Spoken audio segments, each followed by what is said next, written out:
चलिए आइए आइए देखते हैं हम लोग क्या पढ़ रहे थे। पुर्तगाली। हमने पुर्तगाली कैसे आया था, ठीक है। आया तो क्या क्या किया, उसमें कौन फर्स्ट गवर्नर था, कौन सेकंड गवर्नर था। फर्स्ट गवर्नर कौन था? सेकंड गवर्नर आप पूछ देगा। नीली जल नीति कौन लाया था? अल्मीडा लाया था। ब्लू वाटर पॉलिसी, ठीक है। तो इसको मेन रूप से क्या करना, याद रखना है। गोवा को कौन जीता था? अल्बुकर्क। किसे? आदिल शाह से, बीजापुर का आदिल शाह, ठीक है। तब ये इसको याद रखना है।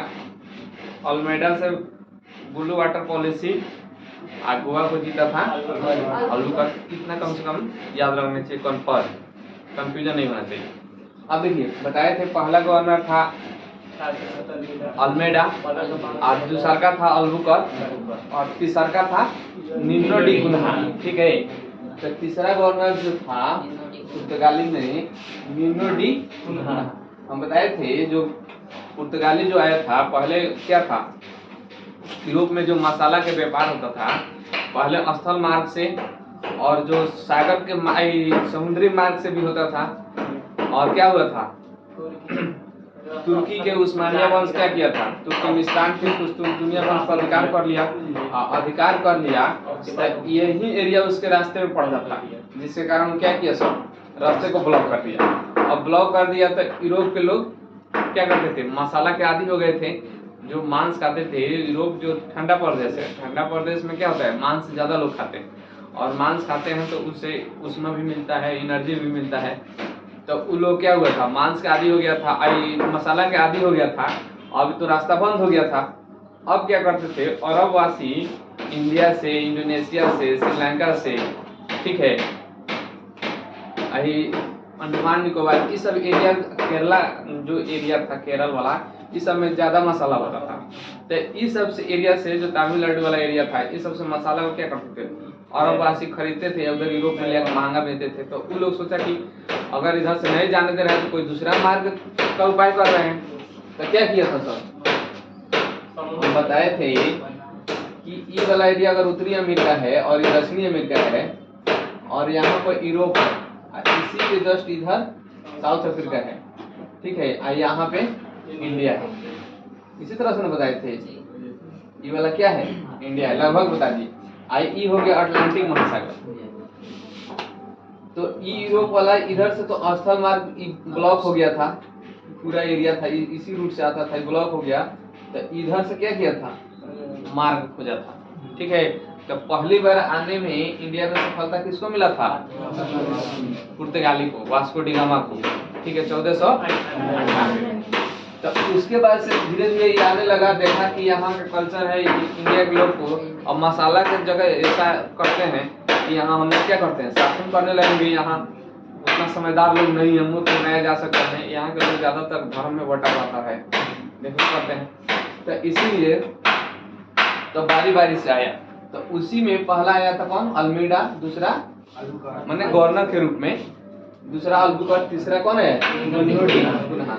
निनो डी कुन्हा जो तीसरा आया था, ये गवर्नर बन गया था और भारत में रहा 1529 से 1538 तक, ठीक है। इससे इम्पोर्टेंट एक ही क्वेश्चन पूछता है, इसने राजधानी को कोचीन से गोवा स्थानांतरित किया। क्या किया, कोचीन से गोवा। और गोवा को जीता कौन था, अल्बुकर्क, ठीक है।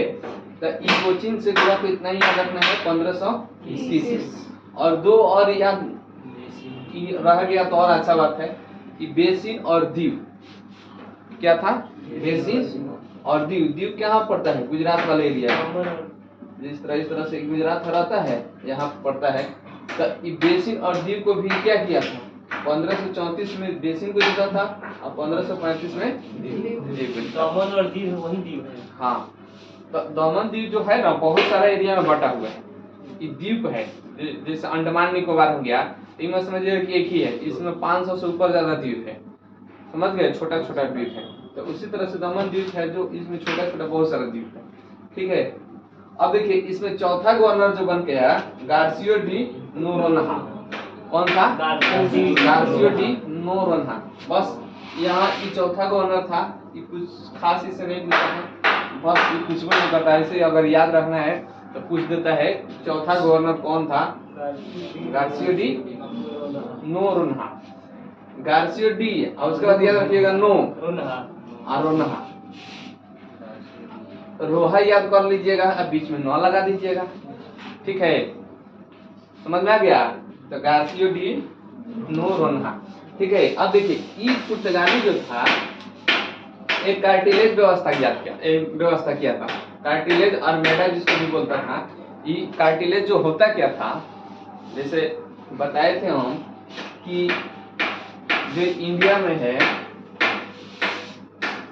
समझिए, जैसे इंडिया हो गया, आई साउथ अफ्रीका हो गया, आई हो गया अरब सागर, क्या है अरब सागर। तो इसमें जो अफ्रीका से भी लोग आते थे और यहाँ यूरोप वाला एरिया से भी लोग आते थे, और इसी अरब सागर के माध्यम से इंडिया में प्रवेश करता था, समझ रहे हैं। इधर वाला इंडोनेशिया एरिया हो गया, यहाँ पर श्रीलंका था, इधर अंडमान निकोबार द्वीप समूह है।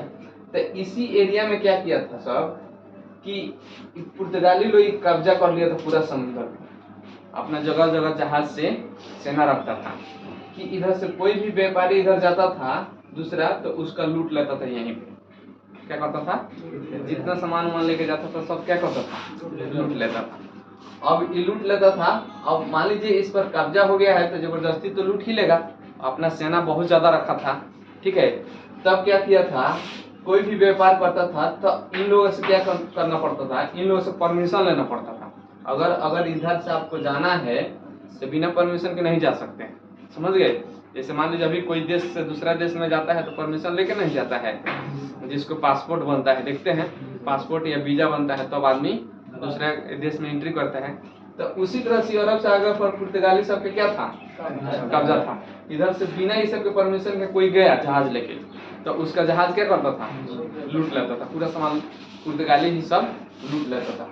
तब क्या किया, अगर दूसरा कोई व्यापार करना चाहता था तो इससे क्या करता था, परमिशन लेता था। अब परमिशन लेने के बाद माने इस मार्ग से जाने के लिए, परमिशन लेने के लिए इसको बहुत भारी रकम देना पड़ता था। क्या करना पड़ता था, यहाँ तक कि मुगल दरबार के जो अकबर था उसको भी इधर से व्यापार करने के लिए सबसे परमिशन लेना पड़ता था, ना तो अकबर का भी क्या था, जहाज लुटा जाता था, समझ गए। तो उस वही परमिशन जो भी देता था तो उसके बदले में क्या करता था, बहुत रकम, मोटा रकम लेता था, ठीक है। तो वही परमिशन को बोला जाता था कार्टेज आर्मेडा पर, माने परमिशन जो, तो ये एक परमिट जारी करता था, तो इसी को कार्टेज आर्मेडा कहा जाता है। अब समझ में आया। इसके अलावा देखिए, इसके अलावा ये क्या था, एक माने कोई प्रमाण मिल जाता था जिसे दिखा देता था कि ये क्या है, प्रमाण है, इसे आप जा सकते हैं। उसके अलावा भी क्या करता था, नींद ले रहे हैं, देखिए उसके अलावा अभी पूछेंगे, ठीक है, ध्यान में चढ़ गए हैं। उसके अलावा भी क्या करता था, दिखाने के बाद, कार्टेज आर्मेडा दिखाने के बाद भी क्या करता था, बहुत सारा जहाज को लूट लेता था जबरदस्ती।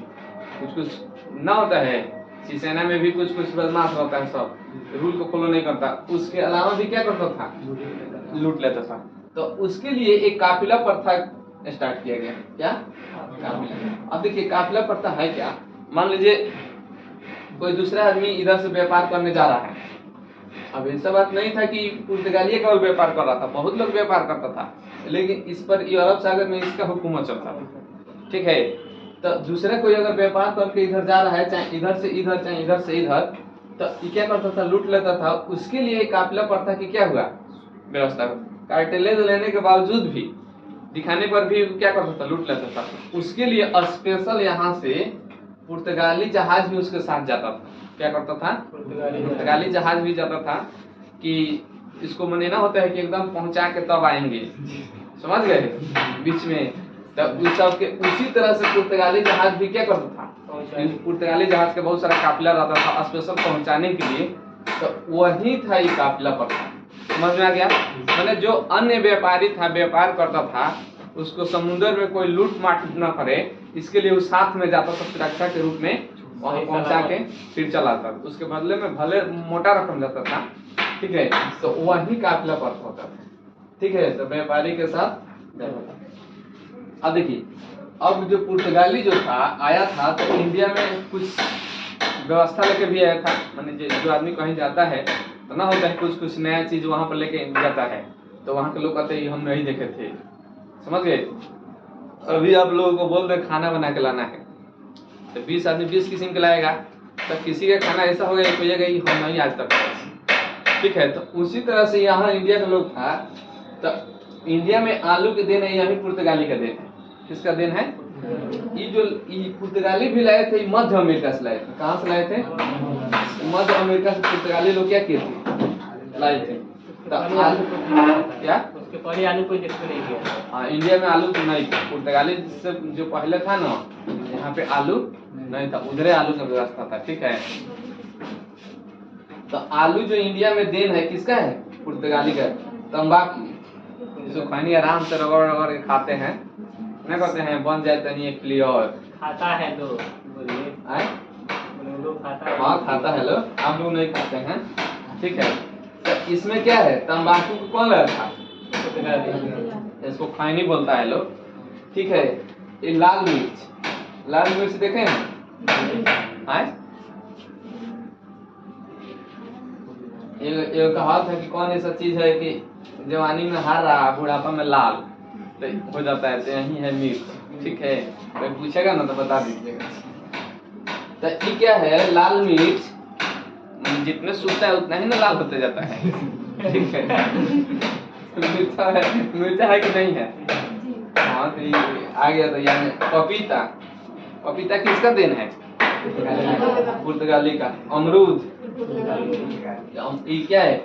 इतना आप लोग याद रखना है कि आलू, तंबाकू, लाल मिर्च, पपीता, अमरूद, ये सब हमको इंडिया में मिला है किससे? पुर्तगाली से। पुर्तगाली का देन है कि इंडिया में देखने को मिल रहा है। अमरूद भले पपीता खाइए, पका पपीता में क्या होता है? सब तरह के विटामिन होता है, ठीक है। भले मिले या ना मिले लेकिन खाना चाहिए। आजकल हाइब्रिड पपीता मिल रहा है, ठीक है। इसके अलावा भारत में जो जहाज निर्माण की व्यवस्था किया गया था, मैंने अभी जो निर्माण जो सिखाया लो, चाहे व्यवस्था हुआ चाहे जो भी है, ये किसका देन है? ये भी पुर्तगाली का ही देन है। किसका देन है? पुर्तगाली का देन। उसके बाद से इन लोगों के देन से ही भारत जापान के बीच में क्या हुआ? व्यापार प्रारंभ हुआ था। इससे पहले भारत और जापान के बीच में क्या होता था? व्यापार नहीं था, पुर्तगाली का ही देन है। भारत के बगल में है, देखिए यही हो गया प्रशांत महासागर, इसी में यहाँ पे है जापान, ठीक है। माने इसके इधर कभी चाइना है, चाइना का कभी एक प्रॉब्लम नहीं है। इसके बाद प्रिंटिंग प्रेस किसकी देन है? पुर्तगाली का ही देन है। और एक जो है देखिए यहाँ पर जहाज निर्माण, भारत जापान के बीच व्यापार, प्रिंटिंग प्रेस, ये सब किसका देन है? और कैथोलिक डिजाइन से चर्च बनाया था। चर्च जो बनाता था भारत में, जो चर्च बना था पहली बार, तो किस डिजाइन से बना था? कुछ डिजाइन होगा, उसी का नाम दिया था क्या? Catholic design.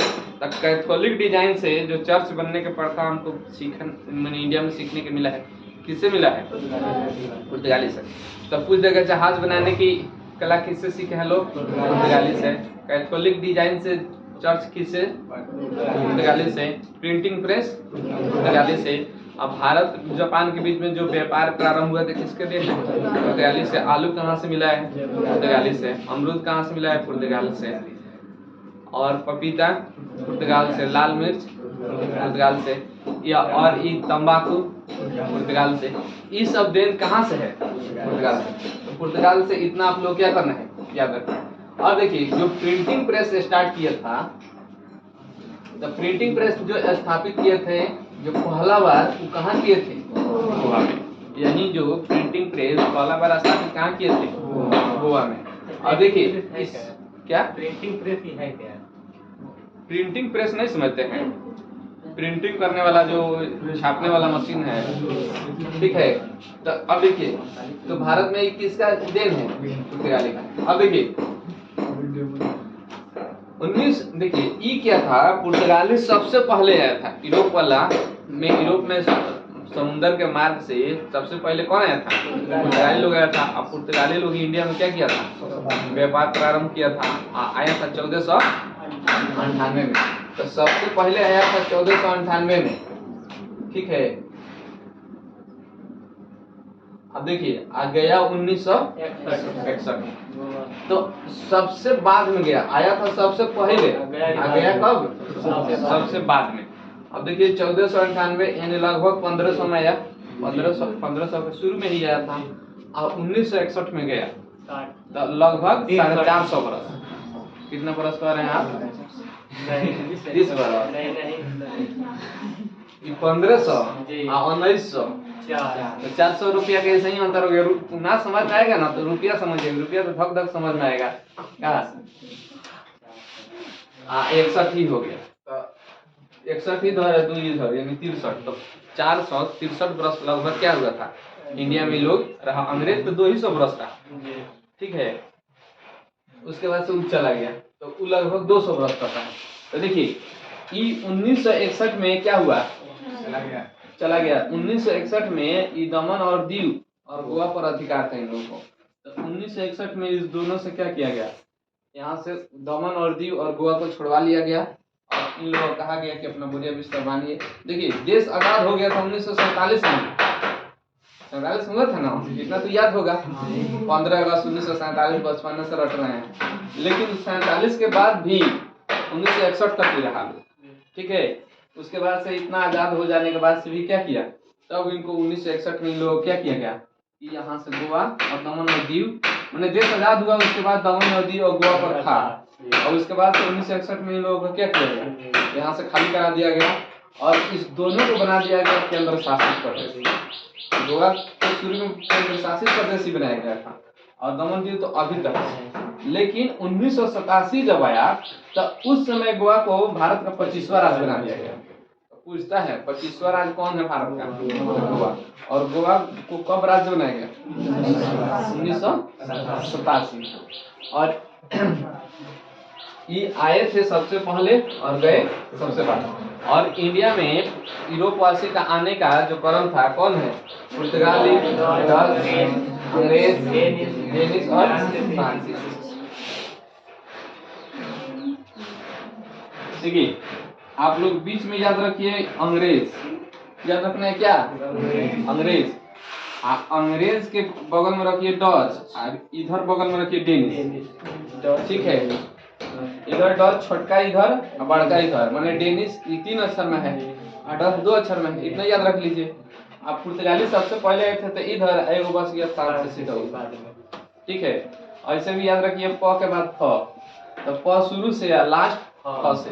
अंग्रेज हो गया इधर, डच इधर, डेनिश इधर। अब कंफ्यूजन नहीं होना चाहिए। देखिए सबसे पहले अंग्रेज याद रखेंगे। अंग्रेज के पहले डच च वाला, उसके बाद से डेनिश, ठीक है। इसके पहले पुर्तगाली प, इधर याद हो गया। अब देखिए इसके बाद से पुर्तगाली से इतना ही याद रखना है। उसके बाद आइए डच के बारे में पढ़ते हैं। क्या पहले देखिए अभी इधर ध्यान दीजिए। उसके बाद से इंडिया में कौन आया था अभी बताइए? पुर्तगाली, डच, इसी क्रम में हम लोग पढ़ेंगे। पुर्तगाली पढ़ लेंगे, उसके बाद डच, उसके बाद अंग्रेज। मेन रूप से देखिए, मेन रूप से क्वेश्चन जो पूछता है ना पुर्तगाली से अंग्रेज से, इससे भरपूर क्वेश्चन पूछता है। इस तरीका जो पूछता है, ठीक है। बहुत इस सबसे नहीं पूछता है या नहीं तो पूछेगा तो इसका पहला फैक्ट्री, चाहे इसका संस्थापक, चाहे इस सब एक हम लोग सब रख लेंगे, ठीक है। आप लोग सब याद कर लीजिएगा। लेकिन पुर्तगाली अंग्रेज क्या कीजिएगा खास रूप से याद रखना है। देखिए 1596 में कौन आए थे? कार्नेलियस हाउसमैन, डच का था। डच में है। देखिए ये डच जो थे ये कहाँ के थे? नीदरलैंड के थे।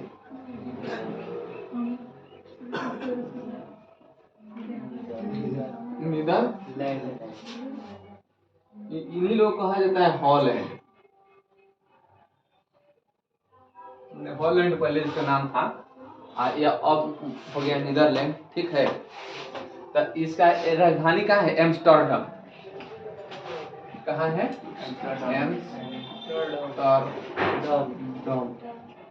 ठीक है, आप लोग याद रख लीजिएगा। इसकी राजधानी जो है, नीदरलैंड की राजधानी एम्स्टर्डम। ठीक है, यही हॉलैंड के जो थे। तो इंडिया में जो पहले आया था कार्नेलियस हाउटमैन आया था। कौन आया था? Cornelius Houtman. यही सबसे ज्यादा इंपॉर्टेंट याद रखना है। और जो डच ईस्ट इंडिया कंपनी की स्थापना हुआ था 1602 में। एक देखिएगा, अंग्रेजी ईस्ट इंडिया की कंपनी का स्थापना हुआ था 1600 में, इसका हुआ था 1602 में। समझे? इसके कंपनी की स्थापना बाद में हुआ था, लेकिन ये लोग आ गए थे पहले। समझ गए? इसका कंपनी की स्थापना पहले ही हो गया था, लेकिन आया था नहीं। समझ गए? आया था बाद में।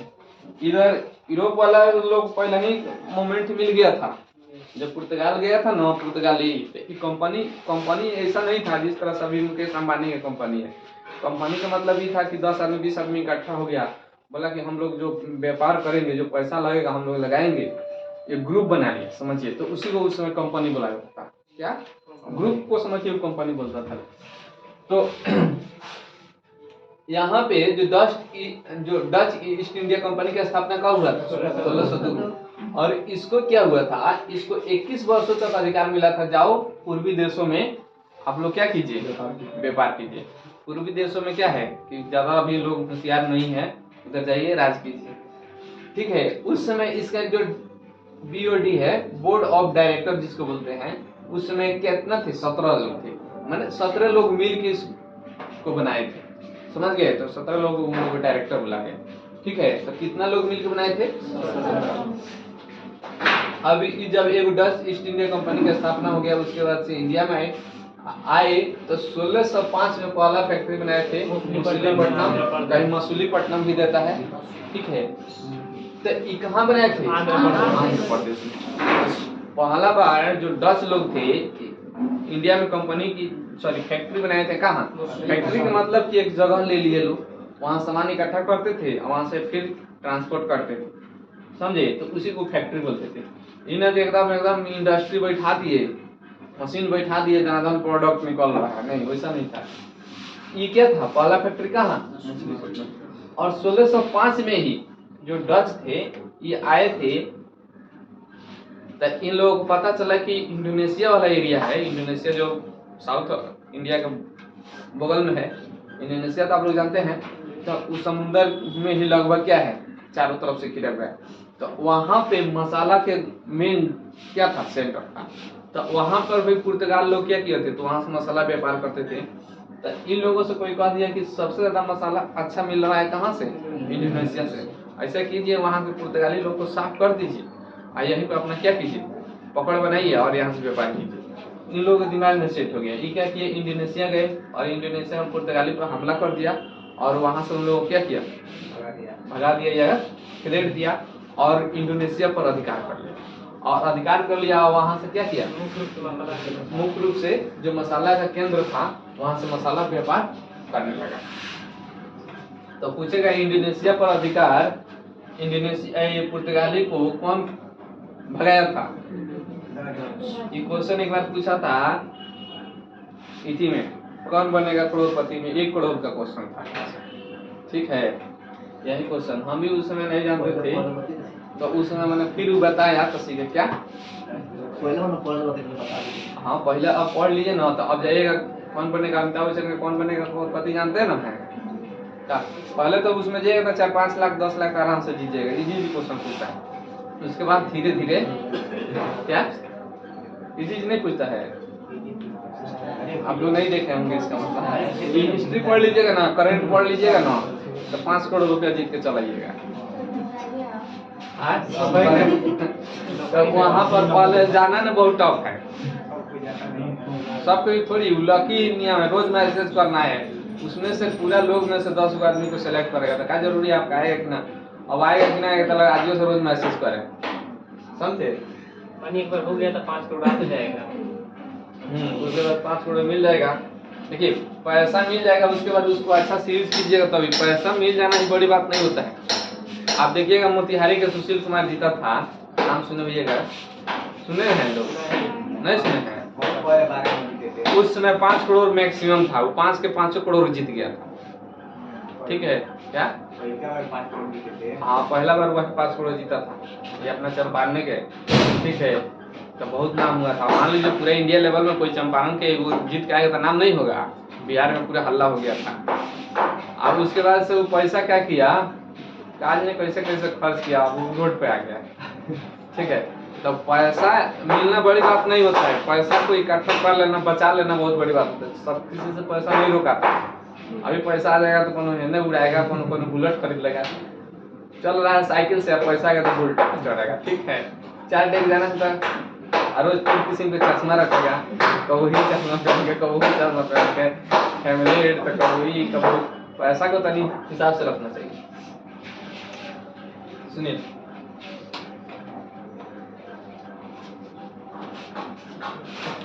उसके बाद से 1627 में ये लोग एक और फैक्ट्री बनाया बंगाल में। कहाँ बनाया? बंगाल में। बंगाल में एक जगह था पिपली। कौन था?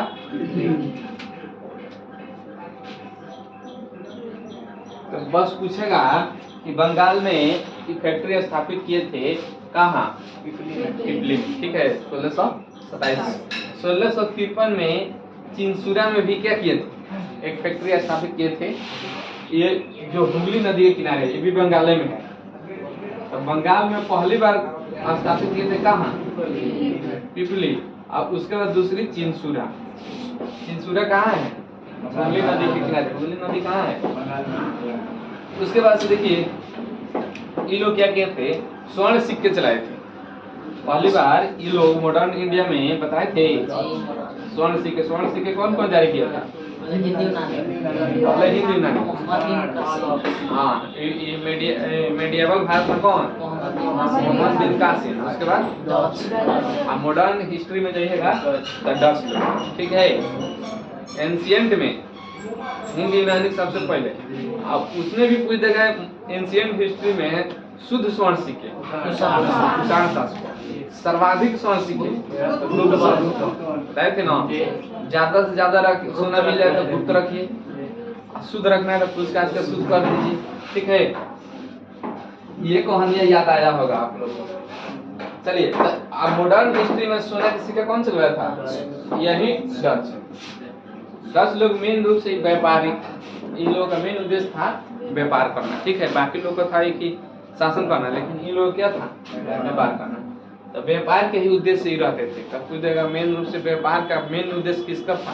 डच लोग। ठीक, उसके बाद देखिए ये लोग क्या कि 2 उद्योग को मेन फोकस किए थे, एक नील उद्योग, एक सूती वस्त्र। और सूती वस्त्र उद्योग वाला बहुत पूछता है। ठीक है, तो सूती वस्त्र यहाँ ये जो था नील उद्योग, तो अभी जो अंग्रेज जो नील की खेती कराते थे वही नील से ही नील बनता था। ठीक है, और क्या था? सूती वस्त्र ये कपास से बनाया जाता था। किससे? कपास से। इन लोगों का मुख्य रूप से 2 क्या था? 2 गो माने उद्योग था। इसी 2 गो उद्योग से ही क्या करते थे? व्यापार करते थे, और इसी से ही बहुत ज्यादा मुनाफा कमाते थे या रुपया कमाते थे। लेकिन यही जो था, जब अंग्रेज आए इंडिया में, तो इन लोगों को जब अंग्रेज आए तो देखे कि सबसे ज्यादा क्या हो रहा है? यही अंग्रेज लोगों को सबसे ज्यादा दिक्कत इसी डच लोग से था। तो उन लोगों को जो था, उन लोगों को दिमाग में आ गया कि ऐसा करते हैं कि इसी क्या करते हैं, इसी अंग्रेज के दोनों उद्योग को हम ही कब्जा कर लेते हैं। क्या कर रहे हैं? दोनों इन लोगों उद्योग पर क्या कर रहे हैं? कब्जा कर ले रहे हैं। और उसके बाद से हम लोग क्या करेंगे? अभी तो ये डच लोग उद्योग क्या कर रहा है? चला रहा है, यहाँ से रुपया कमा रहा है। ऐसा करते हैं कि अगर इस पर हम कब्जा कर लें तो ये फायदा हम लोग को हो जाएगा। तो वो क्या किया, सब अंग्रेज आया और अंग्रेज ही सबसे क्या किया? लड़ाई करने लगा, और ये बोला कि दोनों उद्योग हम लोग चलाएंगे। उसके बाद से ये लोग क्या हुआ? लड़ाई हुआ, और वही लड़ाई हुआ था बेदरा के। क्या हुआ था? बेदरा के 1769 में, और जिसमें डच क्या हुए? हार गए और अंग्रेज जीत गए। और अब उसके बाद से डच को क्या किया? हरा दिया, और इस तरह हराया, आप बोरिया बिस्तर बनवा दिया, कहा चल जाओ जहाँ हॉलैंड से आया था वही हॉलैंड चल जाओ। उसके बाद क्या हुआ? बेचारा बोरिया बिस्तर बना है, कहा चलते हैं हम अपना वतन। ठीक है, अब फिर नीदरलैंड वापस ये लोग बेंद्रे के युद्ध के बाद चल दिए, इन लोगों का कहानी है खत्म। ठीक है, उसके बाद से आते हैं लोग अंग्रेज। अब अंग्रेज क्या क्या कारनामा करते हैं, क्या करेंगे अब नेक्स्ट टॉपिक में देखेंगे। इसी के साथ जय हिंद, जय भारत।